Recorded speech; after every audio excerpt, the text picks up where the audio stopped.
Clôturons la journée de formation en maraîchage aujourd'hui, qui a été précédée par une formation théorique qu'on a fait au centre de coaching africain. On remercie le centre de coaching africain de nous avoir permis de faire cette formation dans son centre.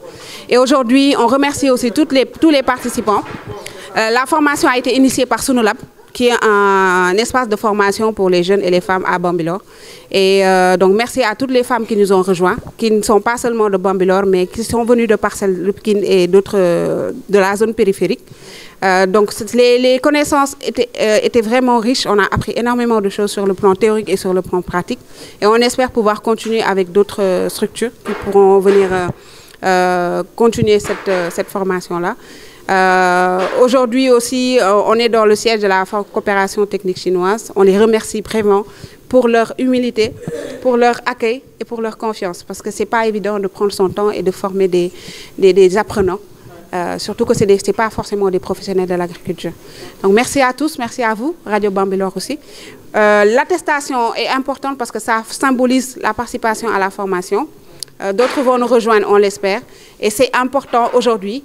Le message, c'est qu'il ne faut jamais arrêter d'essayer. Et ce qu'on a appris aussi dans le discours de la coopération, l'expérimentation, c'est la clé de la réussite. Et la théorie avec la pratique. Parce que la théorie nous quitte. La théorie nous quitte, nous donne les façons scientifiques. Et est-ce que la théorie est utile ou pratique? Il faut nous utiliser les techniques, nous pratiquer les techniques au champ. 你比如说理论上面的话，我们就是说是肥料足了，过头了，那个籽就长得很肥大，叶片长得很肥大，不开花。这个整个这个肥料少了，它会变成黄色，这个籽就长得比较矮小。如果说我们没有这个理论的话，我们看到这种现象，我们也无法判断到时候缺肥还是肥料多了。就是我们理论也是很重要的。我们如果说是有机会的话，我们可以以后的话再系统的进行这个理论上面的一些学习。 Mais la théorie est un système global. C'est qu'on ne peut pas apprendre pas un jour, pas une semaine, pas une année. C'est un système complet, intégré. Il faut qu'on apprend petit à petit et on assimile les expériences d'année d'année. 你比如说是我们为什么这个种蔬菜一定要每天到地里去看一下？ 有些，比如说我们地里面，我们也是发现，就是那个刚刚育的苗子出来那个蚜虫特别多。按照我们以往的经验，就是说打一次药看见虫了，我们就10次药，就基本上就把它防治好了。但是我们这次是发现的蚜虫它有几个特点：第一，它这个基数很大。所谓基数很大，就是说每一个叶片上面它存在的这个蚜虫的数量很多，多的可以达到200多个。你这种的话，你普通的施药就根本就达不到效果。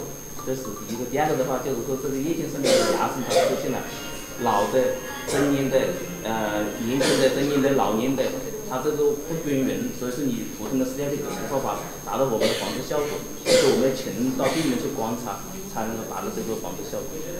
Donc au champ, dans le champ, il y a toujours les accidents, on ne peut pas prévoir. Donc il faut chaque jour que vous allez au champ. Pour observer l'état de culture, l'état de légumes. Est-ce que observer l'état de feuilles, observer l'état de le sol. Par exemple, dans notre champ, et nous avons trouvé le puceron. Le puceron, c'est un insecte. Le puceron dans le pépinière. Selon notre expérience, on dit que appliquer une fois des produits chimiques, ça marche. Mais cette fois, ça ne marche pas. Parce qu'il y a trop de pucerons.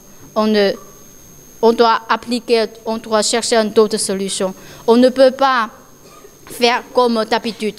C'est-à-dire on change notre méthode en fonction de l'état.